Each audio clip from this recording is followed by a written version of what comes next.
Welcome to the Real Estate Syndication Show. Whether you are a seasoned investor or building a new real estate business, this is the show for you. Whitney Sewell talks to top experts in the business. Our goal is to help you master real estate syndication. And now your host, Whitney Sewell. This is your daily real estate syndication show. I'm your host, Whitney Sewell. Today, our guest is Atif Qadir. Thanks for being on the show, Atif. Absolutely. Thank you for having me, Whitney. Atif founded Redist, a prop tech startup based at Columbia Startup Lab in 2020. And how do you say the next properties? Amantin? Or say that for me, Atif. Oh, sure. I'll correct you on the first one first. It's Please. Redist. Maybe we should change the spelling of it. Maybe it should be R-E-E, but it's Redist. And the development company that I started is Amanat Properties. It's my grandfather. Amanat Properties, which is a development company focused on the renovation of historic real estate in New Jersey since 2017. He's also the host of American Building, a new podcast with Michael Graves Architecture and Design that will be launching this fall, and has previously spoken in real estate and entrepreneurship at Columbia, Harvard, Michigan, MIT, and Yale. Atif serves as a city planning commissioner in how do you say that? Hoboken? So that's actually an interesting thing too. Like let's say 2/3 people say Hoboken, but then some people choose to emphasize the second syllable and say Hoboken. So but I think it's Hoboken. One of those where he also lives. So if you live there, hopefully you're saying it correctly. Understood. I'll rely on that more than the way I would say it. So Atif, a pleasure to have you on the show, and I look forward to just diving into your expertise. I know you've created some amazing businesses here and have many skill sets that we can learn from. Give us a little more about your background, and then let's dive into some of these unique things that we can learn from.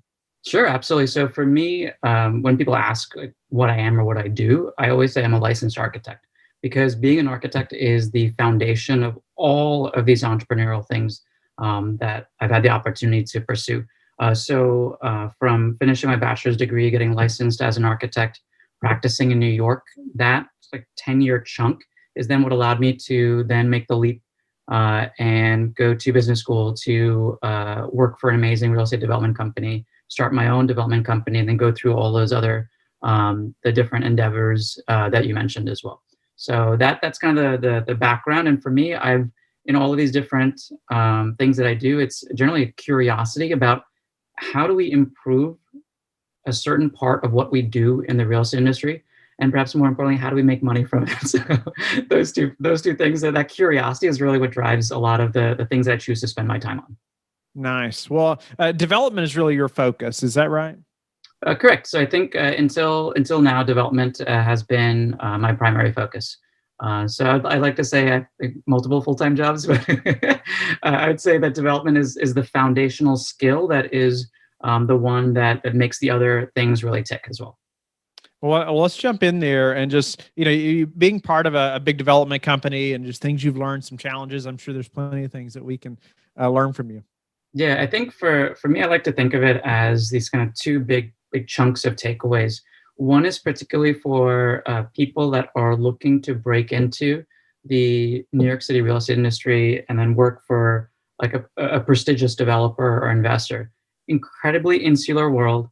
Everyone comes from like the same 2 or 3 schools, or you're the founder's son or grandson or nephew, niece, etc. And it's a huge challenge.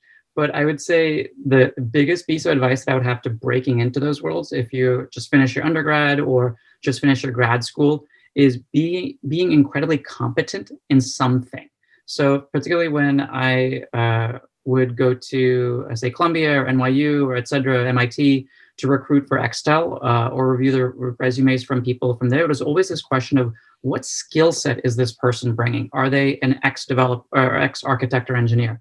Are they a lawyer? Are they a banker? Like, what is the thing that they're bringing? Because development is such a amalgam of different skills that are put together. I would say that's number one. And then the other piece of advice is think of some way to get out of the fray from your competition and sell yourself. I think some of the most successful ones are that I interacted with were students that, say, had an opportunity where if they went to Columbia, they lived in Upper Manhattan, and they took advantage of being in one of the growing parts of New York City and were able to buy, say, 2 or 3 condominium units in other parts of the city or New Jersey where I live and rent those out. And the process of just finding, buying, financing, and renting those out is a beautiful entrepreneurial skill set that makes someone like me, that's say a recruiter at those firms, see that you have some skill beyond just taking direction and filling out a pro forma sort of a thing. So I think that entrepreneurial spirit or some way to make yourself stand out. I mean, you don't have to have hundreds of thousands of dollars to do that. Another way is like if you go on LinkedIn and just like start a series about what you have learned by interviewing different interesting people in the real estate industry. Anything, something, just differentiate yourself. That's for someone that is going into the real estate industry. And I would say to make that leap to leave corporate America and start your own thing, it's actually not that dissimilar. It's basically get really competent in something that you're going to be doing every day as your own little developer, your own broker, whatever it is that you get really competent before you leave, and then make sure you sell yourself to no end. So there's so many free ways to sell yourself. So I think that's the piece of advice I would have. No, that's awesome. I love how you bring up the being incredibly competent in something. You're not going to be just amazing at the entire part of the business, or every part of the business, right? Unless you're like Simone Biles or something from the U.S. gymnastics team. And I just had a call yesterday. A guy was asking me, I get this question so often just about getting started, or, they're coming from one industry into syndication business. This guy was an engineer, and he wants to get in. And I'm like, okay, if you love numbers, let's like master underwriting.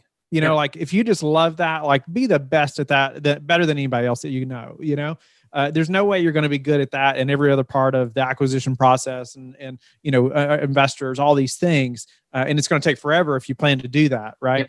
Yep. But I love how you just, the first thing you said would be incredibly competent in something and thinking about what skill set you're bringing. And is there an example of how you've helped somebody think through that? Because I know that's hard, right? It's because I want to have, I hear people say, well, I want to be calling brokers and I want to be learning to underwrite and I want to be talking to investors. And it's like all these different parts of the team, that like we have different people doing all those things almost, that are really good at that thing. But that's hard initially. How do you help, have you helped somebody through that maybe? Yeah, I'm going to give you one example. So for my technology company, Redist, we focus on the process of public incentives.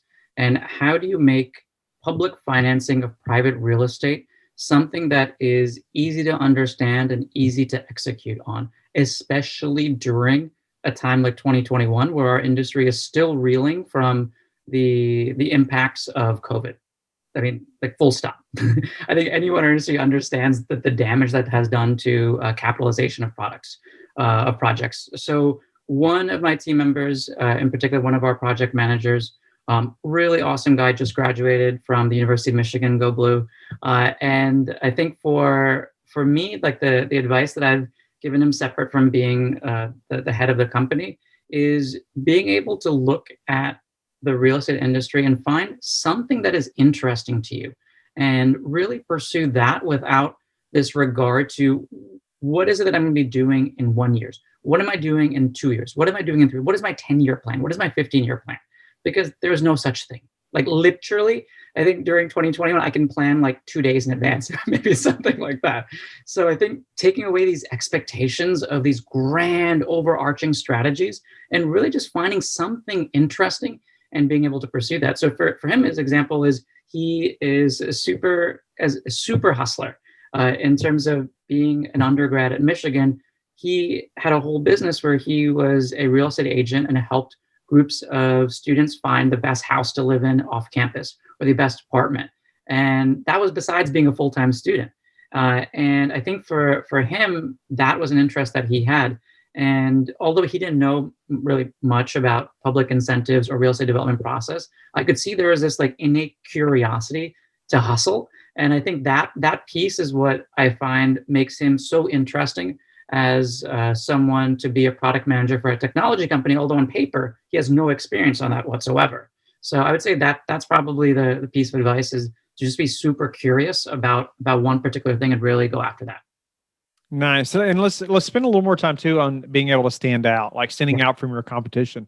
And it's hard to break out of that mindset as well, or find a way that you can stand out. But what have you seen people do and how do you help people with that or maybe encourage them? Yeah, I think for me, what I find is that there are so many unused opportunities to connect with someone. So I'm sure, Whitney, you get probably like 20 or 30 of the randos on LinkedIn. It looks like literally a stock email. And it's, hi, Whitney. My favorite is when it says it's like Ms. Atif or Mrs. Atif. I'm like, literally, did you just nuts? What? So I think that type of stuff, it's so shocking that is such a large percentage of inbound.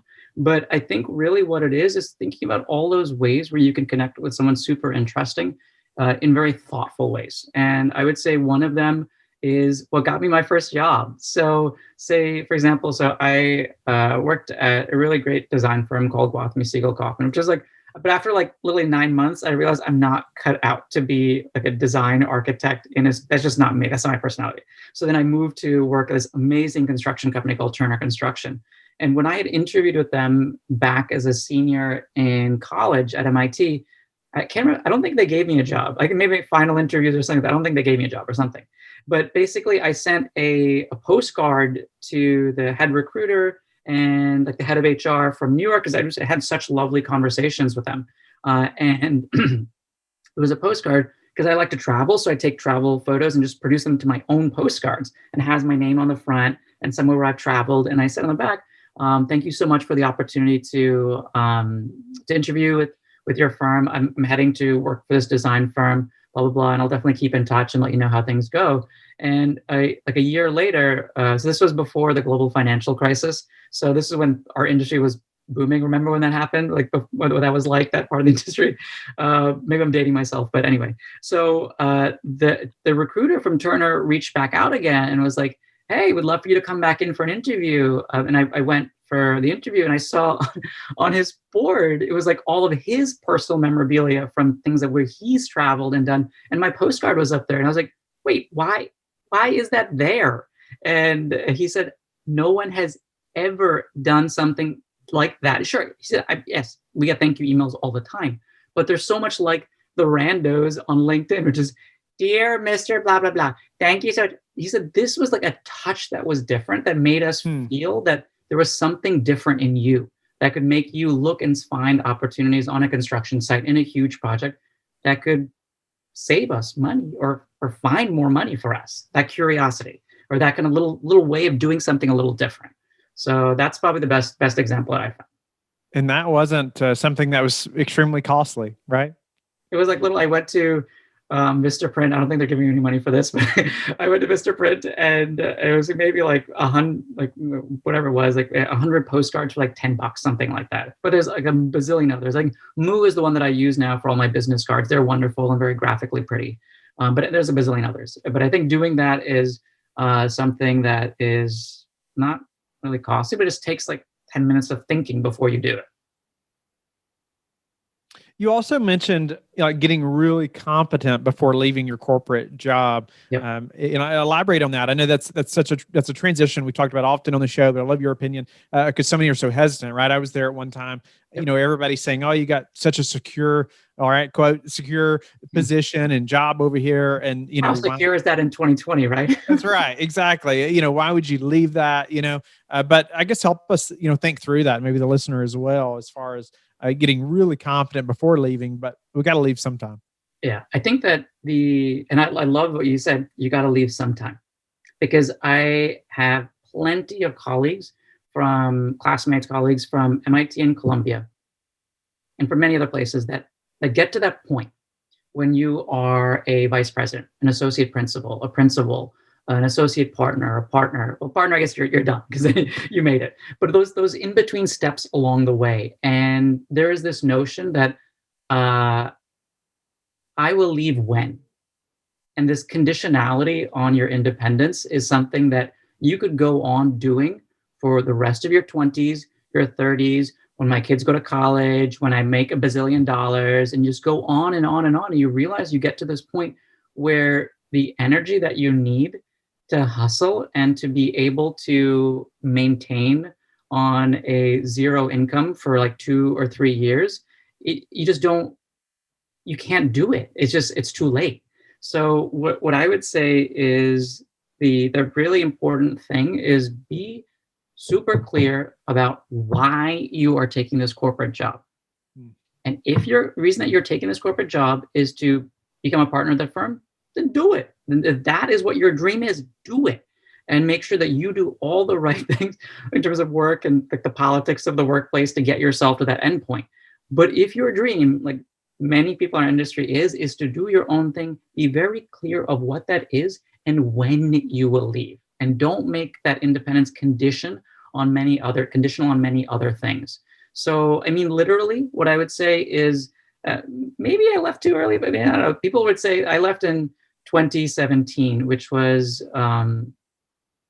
really things were really expensive. It was really, really expensive in Metro New York City, and people had said like, "Oh wow, you made it! You made it to Excel development, and you it's such an expensive like that was like the reason people were saying like stay because you made it." And then the reason for not leaving was it's so expensive. How are you going to buy anything? And then I was just like, I'm literally buying condo units that are $125,000. And I was like, wait, why did you go to MIT and Columbia to buy $125,000 condo units? And I was like, that's not the point, because I had come up with this plan of what it is that I wanted, which was to pursue projects that I cared about in a community that I lived in, and do it step by step so I don't make really big mistakes. I was going to make mistakes. I was absolutely going to make mistakes. But how do you do it in such a way that I don't lose too much money for my investors on those early projects? And that was the thought process that I would recommend someone else go through. What is that you want to do? And what are the very fundamental basic things that you need, not the grand things of what you need before you leave? Nice. Wow. Such great points when thinking through. I mean, I just think about like your position, where you're at, how you got there.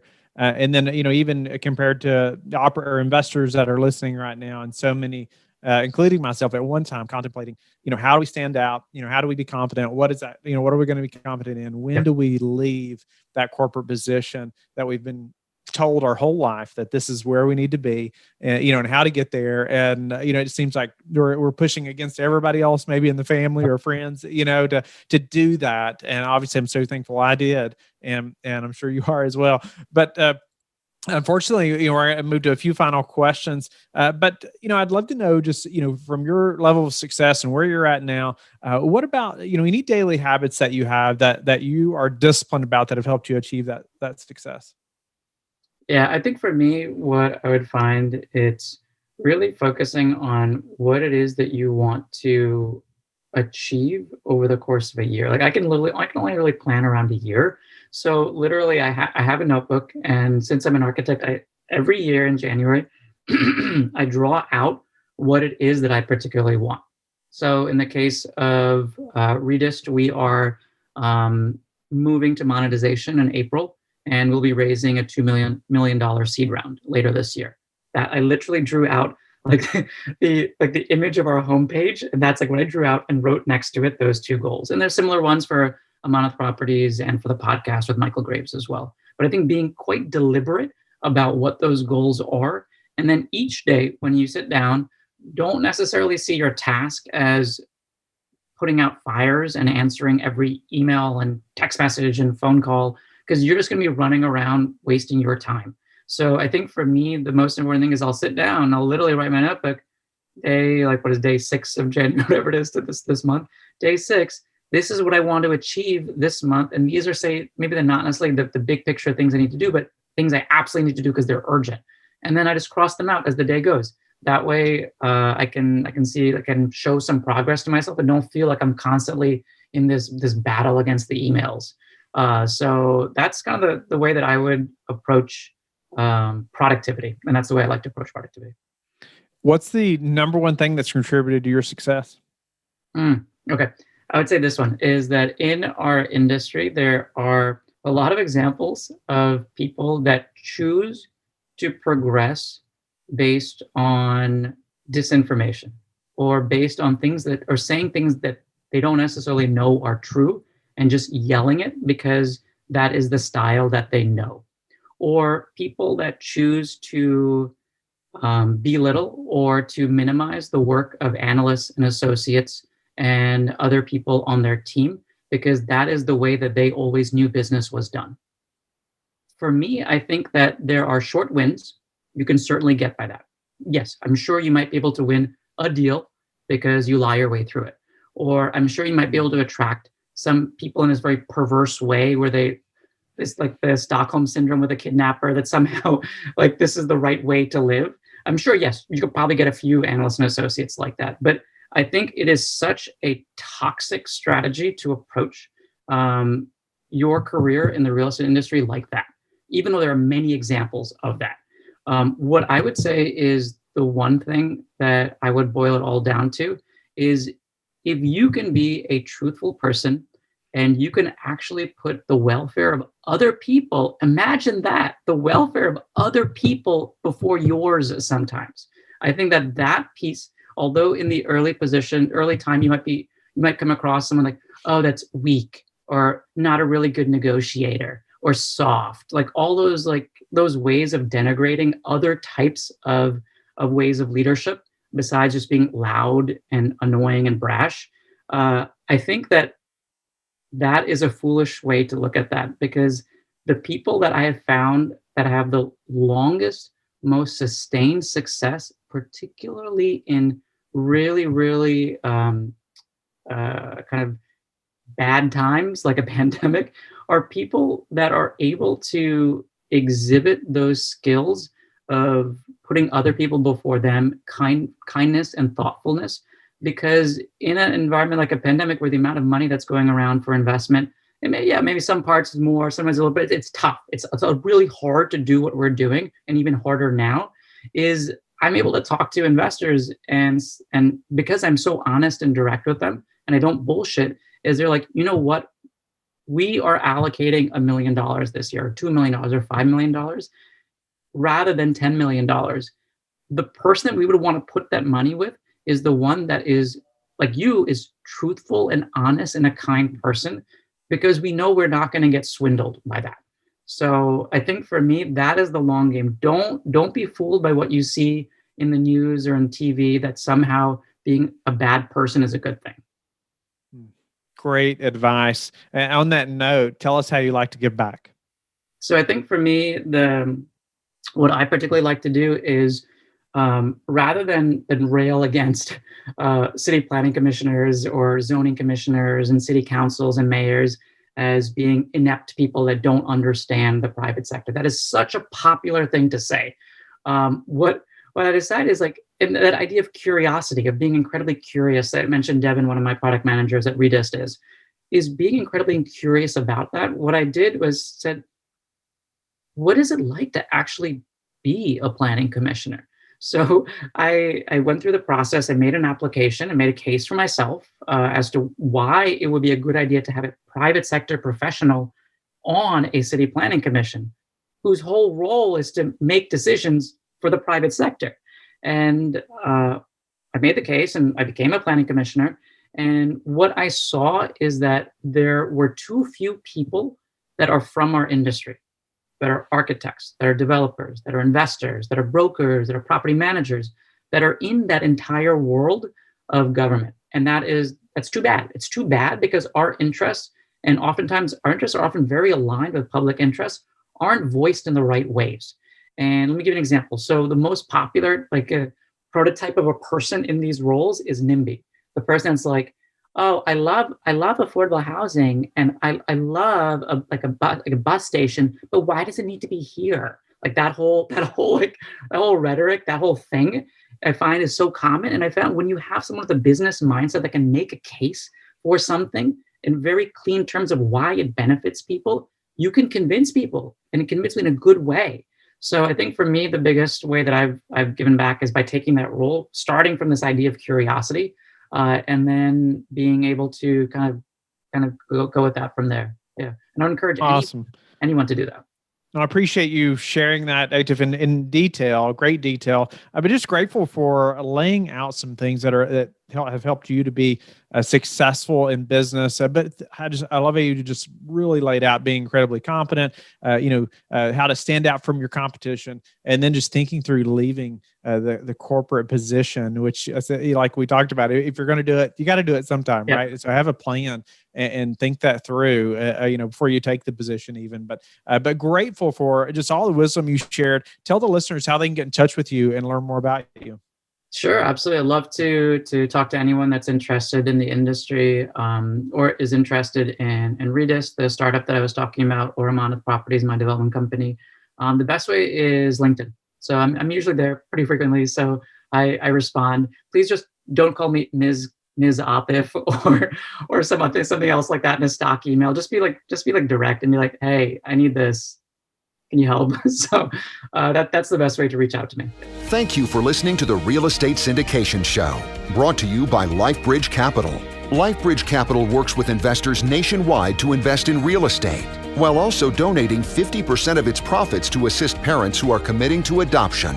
LifeBridge Capital, making a difference, one investor and one child at a time.